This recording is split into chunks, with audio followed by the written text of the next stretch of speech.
சூழலில் சுற்றுச்சூழலை பாதிக்காத புதிய கண்டுபிடிப்புகள் தேவை என்று மத்திய பெட்ரோலியத்துறை அமைச்சர் சுரேஷ் கோபி தெரிவித்துள்ளார். மத்திய பெட்ரோலியம் மற்றும் இயற்கை எரிவாயு துறை அமைச்சகம் சார்பில் கோவை நவ இந்தியா பகுதியில் உள்ள ஸ்ரீ ராமகிருஷ்ணா கலை அறிவியல் கல்லூரி அரங்கில் ஸ்வச்சதா பக்வாடா நிகழ்ச்சி நடைபெற்றது. இதில் சிறப்பு விருந்தினராக மத்திய பெட்ரோலியம் மற்றும் இயற்கை எரிவாயு துறை இணை அமைச்சரும் நடிகருமான சுரேஷ் கோபி கலந்து கொண்டு சிறப்பித்தார்.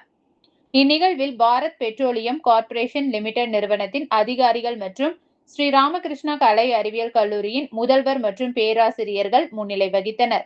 1000க்கும் மேற்பட்ட கல்லூரி மாணவ மாணவிகள் இதில் கலந்து கொண்டனர். இந்நிகழ்வில் தூய்மை பாரதம் உறுதிமொழி மத்திய இணை அமைச்சர் முன்னிலையில் மாணவர்கள் ஏற்றுக்கொண்டனர். அதனைத் தொடர்ந்து கல்லூரி மைதானத்தில் தாயின் பெயரில் ஒரு மரம் நடும் இயக்கத்தின் ஒரு பகுதியாக தனது தாயின் பெயரில் மரக்கன்றை மத்திய இணை அமைச்சர் நட்டு வைத்தார். மேலும் கல்லூரி பணியாளர்களுக்கு இலவசமாக மரக்கன்றுகளை வழங்கினார். இந்நிகழ்வில் சிறப்புரையாற்றிய மத்திய இணை அமைச்சர் சுரேஷ் கோபி, தற்போதைய சூழலில் பல்வேறு மாசுபாடுகள் காரணமாக அதிகளவு கார்பன் எரிவாயு வெளியேற்றப்படுவதாகவும் சுற்றுச்சூழல் வேகமாக பாதிக்கப்பட்டு வருவதாகவும் கூறினார்.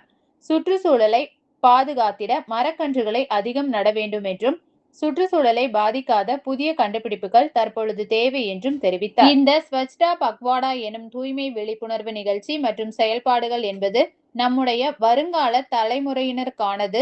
மாணவர்கள் தூய்மை நடவடிக்கைகள் இன்று ஒரு நாள் மட்டும் மேற்கொள்ளாமல் ஆண்டு முழுவதும் கடைபிடிக்க வேண்டும் என வலியுறுத்தினார்.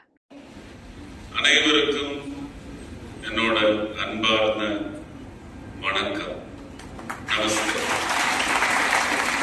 It is indeed a privilege and a pleasure. It's a pleasure to be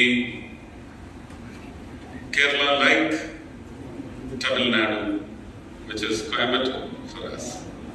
Coimbatore was never away from Kerala and neither was Palakkad away from Tamil Nadu. So I'm happy that the Swachhata Pakhwada program